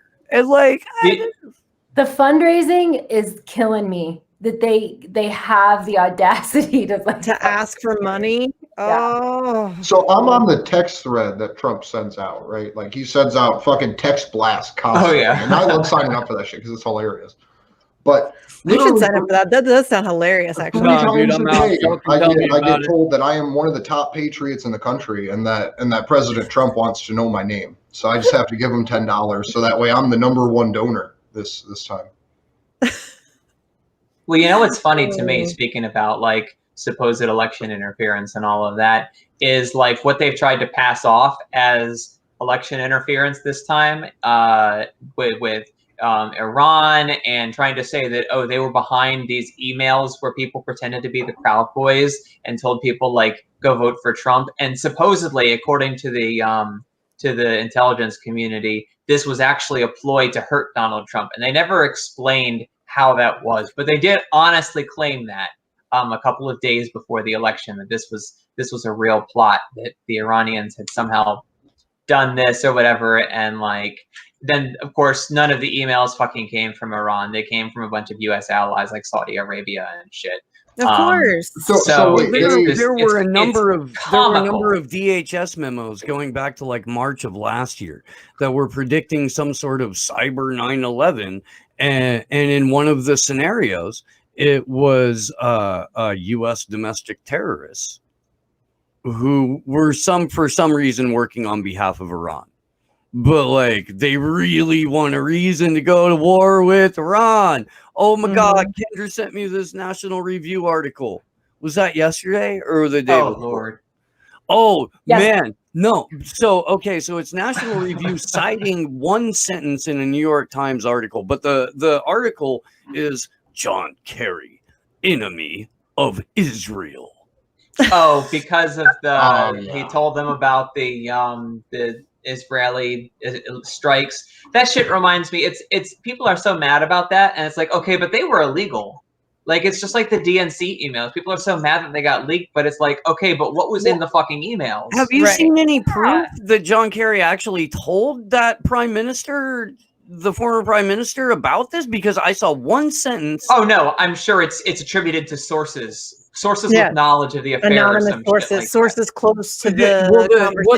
what You the New know, York Times if article I reported says- so sloppily as the corporate media gets to, I would be called disinformation. Oh wait, I What- do get called that, and I meticulously cite my stories. I would never say that. What the New York Times article does is it buried down towards the end of this article, there is literally one sentence that, like, it's a throwaway. Like, according to former Prime Minister, I think it was Zarif. I think it was Zarif. John Kerry, he sat in astonishment while John Kerry told him about over 200 Israeli operations, attacks against Iranian interests in Syria. That's all it says. There's no citation. There's no follow-up. That's it. That's the only, and then National Review, throws a link to it. But chances are, but again, there's no follow-up, but that's going to be repeated ad nauseum.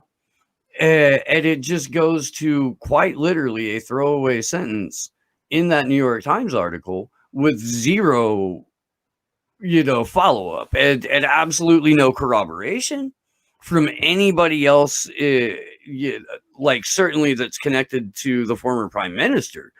I'm sure you could find, 3-letter agency sources that will confirm it.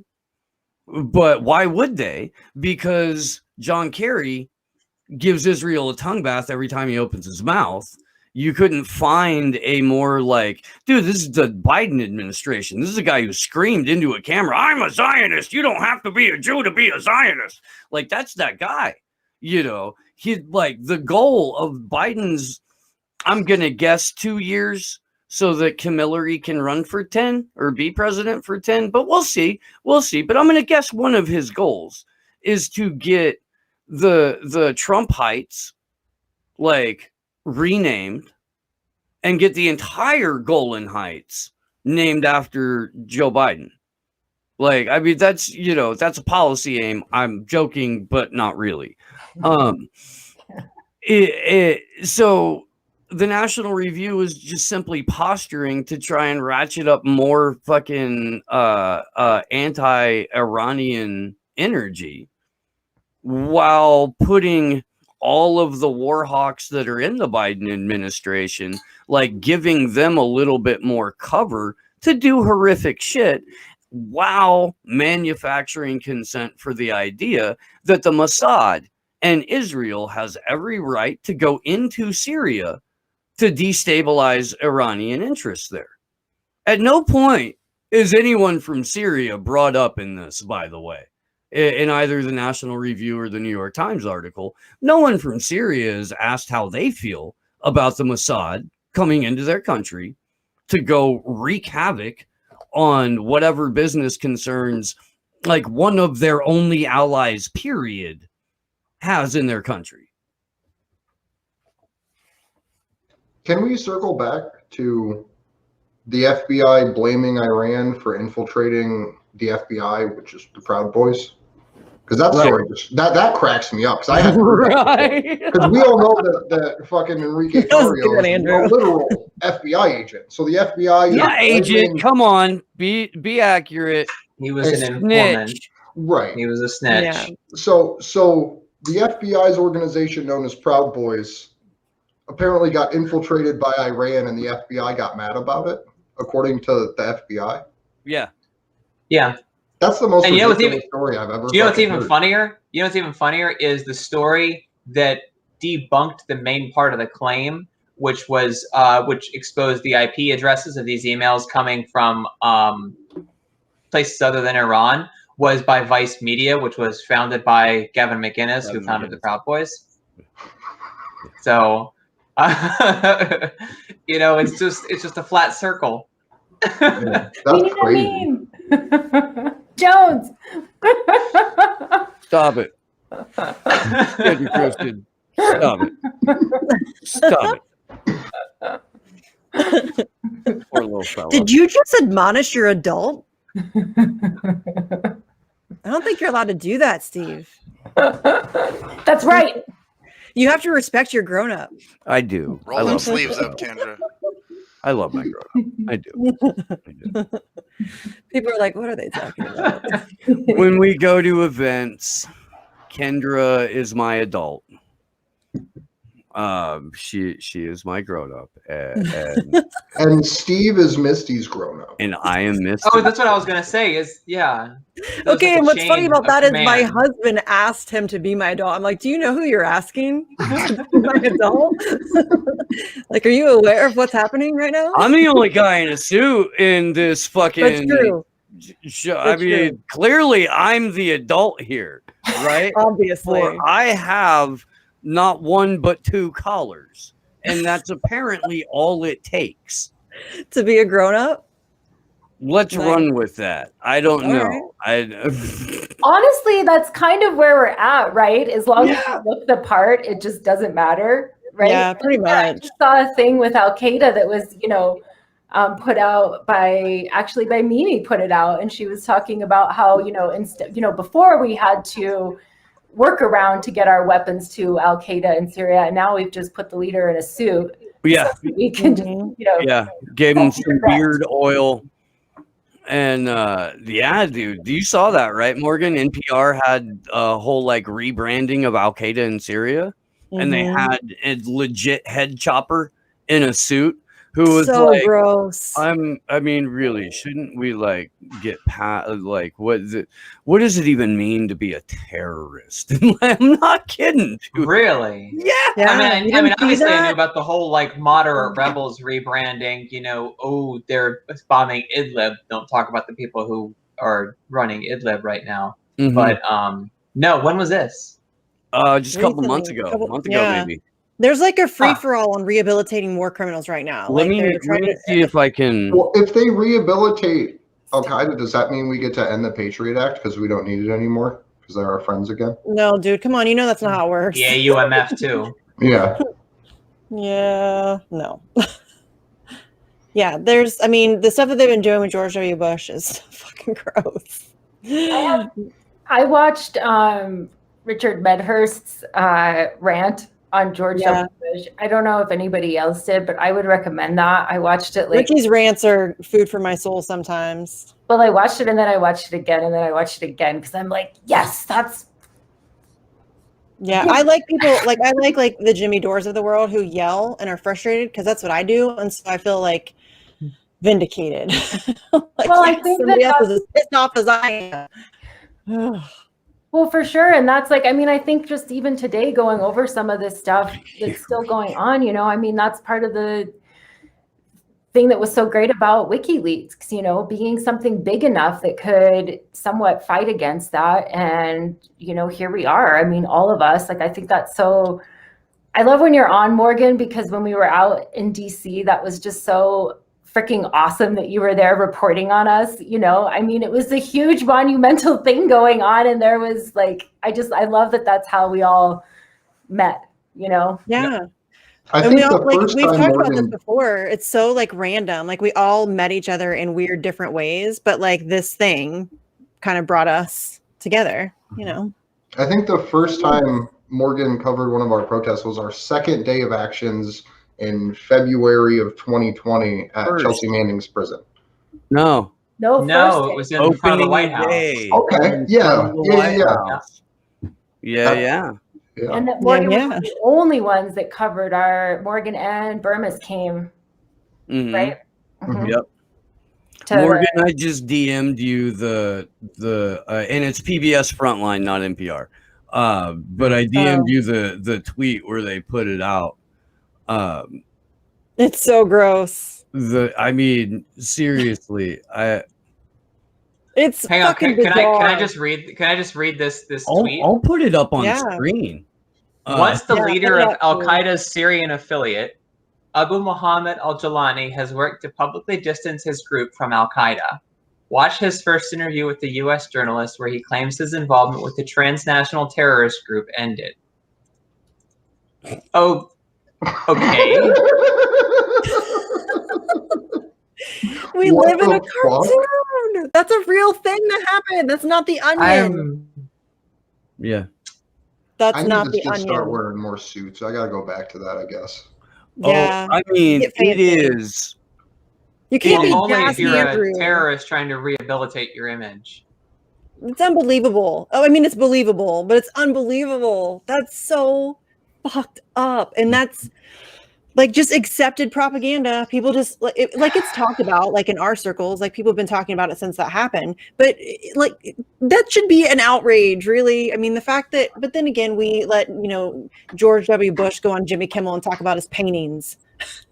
Dude's a fucking war criminal, It's normal. We normalized it. We normalized like the most awful people among us, and it sucks. This man, in an interview, I don't forget who he was talking to. Maybe it was Good Morning America or something. It was last week. One of them, he got a whole bunch of them because like he opened his mouth again, and the Democrats won't admit it, but they're still in resistance mode. Where anybody who says anything bad about Trump or Bo Bird or Marjorie Taylor Greene or whoever is like welcome in their circles because they're just that pathetic.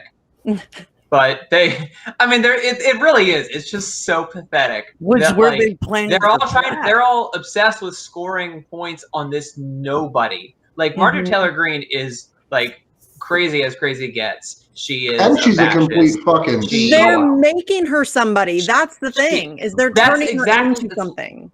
Literally it. They are. I mean, that's the thing. That's exactly what they did with Trump in 2016, right? Well, like, she's the Leslie Moonves said Trump may not be good for America, but he's great for CBS. Yeah. You know what I mean? They're doing the same damn thing. That's why when people try to pretend like there's two parties, there's not two parties. That doesn't exist. They all work together. It's like a show. It's a show. Like behind the scenes, they're making sure that Joe Manchin can be the heel for the Democrats, and they're making sure that they have just the right amount of votes to not let something that would be helpful to people pass. And they elevate these crazy people like Marjorie Taylor Greene, and she's a distraction. She is the thing for you to look at while they're completely fucking you over. And that's how they operate. This year, like a week, 10 days after the inauguration, there was an article that came out in WAPO or something like that, and they were all cheerful because the DCC, DCCC, had announced that their strategy for the midterms, from basically the moment the inauguration started through the 2020 midterm or 2022 midterms, is going to be to tie every Republican to Q and Donald Trump, but specifically Q, and make any conversation that happens outside of the narrative that they want to present will also be Q or Q adjacent. And as soon as they announced this, that's when Slow News Day started getting the QAnon context warnings for debunking QAnon on the show. Yeah, like one of the few people who actually called it out from the word go. Now you said it on this show, so now we're gonna get it too. Thanks, Steve. I went No, on they the don't give us convo that. We don't couch to censor. talk about it, We don't and they censor. got the Q warning. They did. Yeah, I mean, no, actually, it was a different subject, but like we had just spent oh god, way too long. Glory Jones and I, big shout out to Glory Jones. Glory. We had just spent way too much time forcing ourselves to watch these Davo panels, and then watch the narrative management factory go into high gear. So we had done a couple of shows breaking that down, where we'd like talk about what happened on the panel, or on the half an hour of the panel that we were allowed to see before they went to the breakout rooms and the public was no longer invited. And then we would talk about, you know, what happened in the news after, and like where the narratives went after. And we drew, you know, a number of straight lines, and we got a QAnon context warning. They disappeared. They don't stick around forever. Just long enough to damage your video if somebody's coming along and is new and is like, QAnon, fuck that. No, not realizing that we are picking apart, you know, the exact narratives that QAnon is peddling, and deconstructing them. The fucking one of the things that the show has done from day one with that garbage was be like, this is a clear psyop. Do you understand what's going on? There were two fucking wonderful narratives that needed to happen: Russiagate and QAnon. And it made everyone crazy and everyone stupid. And they're kind of the same thing, but different. Didn't you They really see will. It guarantees you support 50% of the state. But And don't you 50% of the status quo state. Joe Biden's a hologram and Donald Trump actually won the presidential election. There's 10 million unfucking released. I actually think it's like a couple thousand, 10,000 or something unreleased fucking indictments. Like, aren't you following all that, man? John McCain's not dead. He's in Gitmo. It's a great reason to keep Gitmo open. True, Great actually. excuse for when Trump took office and said, "I'm not closing Vladimir Gitmo." Putin is He's the going only to one guilty hack the there. grid and freeze your grandmother. Yep. Like and fucking and look, and both of those narratives. National security Mad Libs right here. We try. Just fill it in. I need a head of state. I need a conspiracy theory. It really We should write it's some breaking do news. that. I need a headline CIA news black for site. 5 Fill years. it in. We should Force totally them to write accept deep Mad state Mad Libs. Libs. Can we do that? Can somebody, Steve, you're a Yes. good writer. Do it. Morgan, you're a good writer. Work together. Do it. Do it. Deep state Mad Libs. Oh fuck yeah, that's right. Thank I'm you, not even, I Alan. love JFK Mad Libs. Jr. JFK Jr.'s alive. JFK Jr.'s alive, and he's coming back on election day. He's coming back on inauguration day. Didn't you see the video that his JFK Jr. grandkids is put now out? the rapture. That's where we're at. That's where we're at. JFK just like they just keep moving the date of the rapture. I can't wait until this show gets flipped out, Poikinen. Are you serious? Is this stuff still going with the Q and everything? I mean, I was hoping They've got a whole new Griftoverse. Like Q hasn't posted Parted. since just before Trump left office. The last It's so hard to tell if it's acquired a mind of its own because Americans are just like dumb bricks, or if it's like people are like really going on and being no, there are we need this to go in a certain direction now where everyone's going to think it's March 4th, you know, because, you know, that was when they used to be inaugurated or whatever the fuck was going on with that. And it's like, from my perspective, I live in DC, and what that shit meant was it meant that a large portion of downtown is closed off and there are 10,000 troops occupying my city. Yeah. See, it's the same issue, right? QAnon is blue anon, right? You have those people that believe like Bernie Sanders is going to take down the oligarchy, right? That still to this day believe that. Like I remember in the end of 2016 where people were like, no, Bernie Sanders is still going to win. The Electoral Oh, College what was is that going to dude's vote name? for him. Help me. The dude. You guys knew who I'm talking about. I H.A. don't- Goodman. Oh Yeah. God. Whoa. Oh, so hey, Josh said 9 minutes. Sorry. Oh, okay. Well, maybe Yeah, we we should do. close out then because we want to give Morgan an opportunity to and we have all of us here tonight, which is so cool. It's fun to have all I of know, us. it's fun to see you all. Yeah. You This guys. is good stuff. I like it. Okay. Anyways, yeah. Should we close out or I don't even remember what we were talking about now. Going on.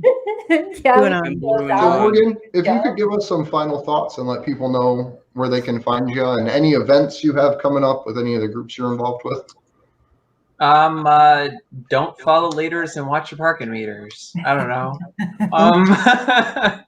Awesome. Damn good Um, advice. Great Yeah. advice. I mean, I'm a writer at Sputnik. I write for Liberation News every so often. I write for some other places. I had an op-ed in the China's Global Times recently. That was pretty fucking cool. You should check that out. Other than that, you can catch my ramblings and rantings and cute pictures of my cat on my Twitter account at Lavender and Red. Yeah. Awesome. And my name is Kendra Christian, and you can follow our Denver group on Twitter at DNVFreeJA.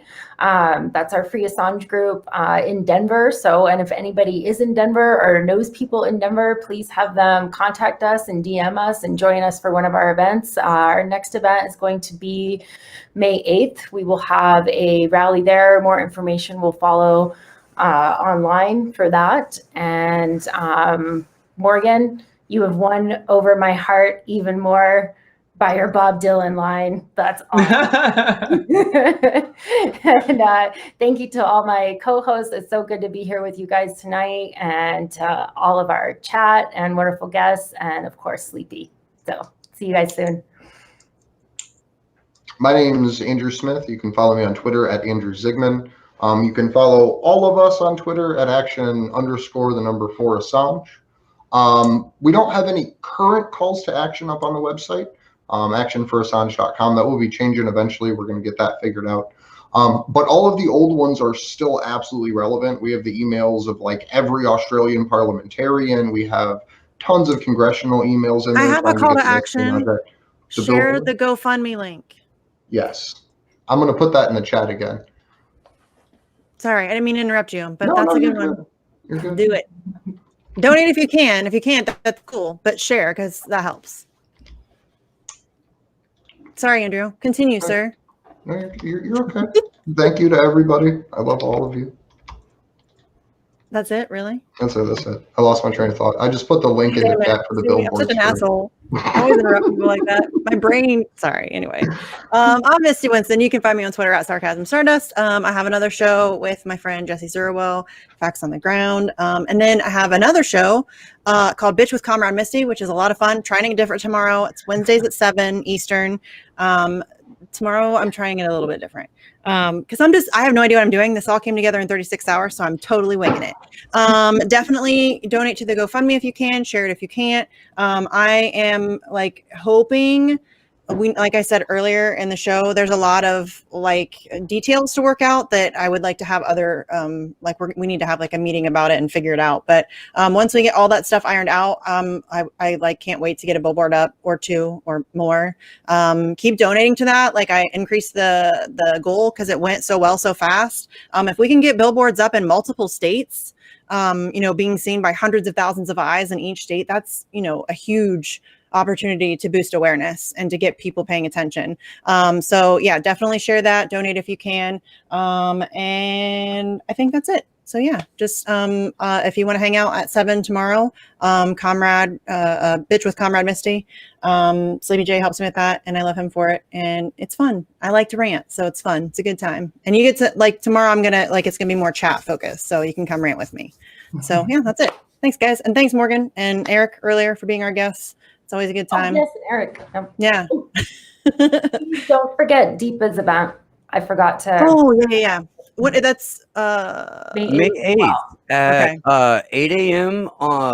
Greenwich Mean Time. Deepa Driver very wonderful human being Love her. and friend of the show, has organized the oh man, there's a whole big long name for it.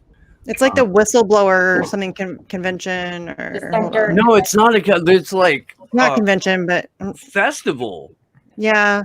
They want it to be a celebration. It might even be a celebration of whistleblowers and accountability. Whistleblowing Fest is Yeah. the .org is the website. Yeah. If anybody's interested. And We it's should be going to celebrating go for whistleblowers. it's going to go for like 12 hours or Yeah. 17 hours or some Amazing, yes. ridiculous amount of time. But there will be all kinds of wonderful people there. And yeah, definitely. When you can make that, check it out for sure, because it starts streaming at midnight California time, the morning of the 8th. And so yeah, really, no matter what your sleep schedule is, you'll be able to catch some of this, and that'll be fantastic. My name is Steve Boykin, and I host a show called Slow News Day, which you should be watching on Rockfin, because I don't even know why we have a YouTube channel at this point. Like, I don't know why they'd let us have one. We'll stay until they kick us out. We've been thrown out of better bars by bigger bouncers. Don't really, we're going to be live streaming on Odyssey now, which is awesome. And if you would like a free alternative to YouTube, there you go. We'd like to push that pretty hard. They're getting attacked pretty heavily by the SEC. It's not cool at all. That's a topic for another time.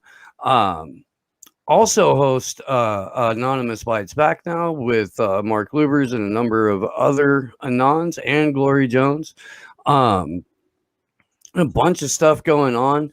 This is my last Vigil night. I got way too much going on that I can't. And I've got a bunch of big moves coming up, like relocating and shit like that. Yeah. Whole lot of wild stuff going on. I will be on Aftermath FM in a couple of hours. For a couple of hours. Going to start being a regular guest on the show that goes up against Coast to Coast AM. It has a rather large listening audience. Have a radio show out of KCO in negotiation right now. Yeah, a lot of stuff. Big thanks to Eric Harvey, Morgan Archikina, Sleepy Josh on the ones and twos, Misty Winston, Kendra Christian, Andrew Smith, everybody who's been watching. Oh, and don't think for a second like we won't be organizing events. There won't be like a whole bunch of like in-person actions and like panels and fucking a whole bunch of I actually get to do more activism this way, and that's fucking awesome. Thanks for hanging out, guys. You fucking rock. We'll see you soon. Good luck to us all.